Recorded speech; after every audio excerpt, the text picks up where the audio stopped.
حد لمس حد. كابو تريكه بيقول له ده يا عم ده احنا شيوخ زي بعض، ايه الحكايه يا اخي؟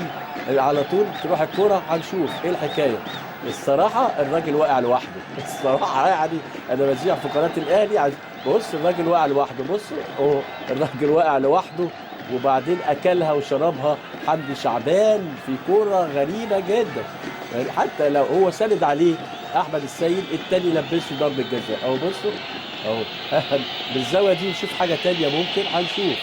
مستر جوزيه مش مصدق، وضربه جزاء لنادي المقصه، وهنشوف اللي هيلعب الكره مين النهارده. مخرجنا فؤاد سلامه، فؤاد سلامه، و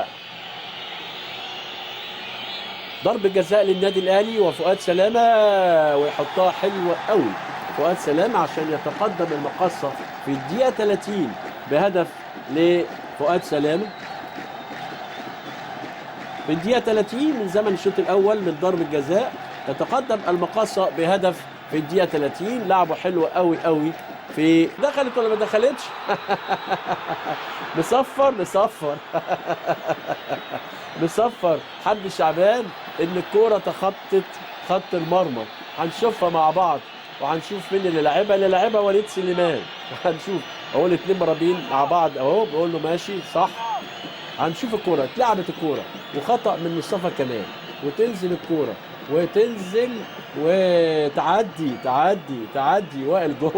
وائل جمعه عداها مصطفى كمال غلط. ادي وائل جمعه الراجل اول مره اشوف جون بالظهر فاكرين فلافيو لما جاب جون بالقفا برضه دي جاب جون بالظهر.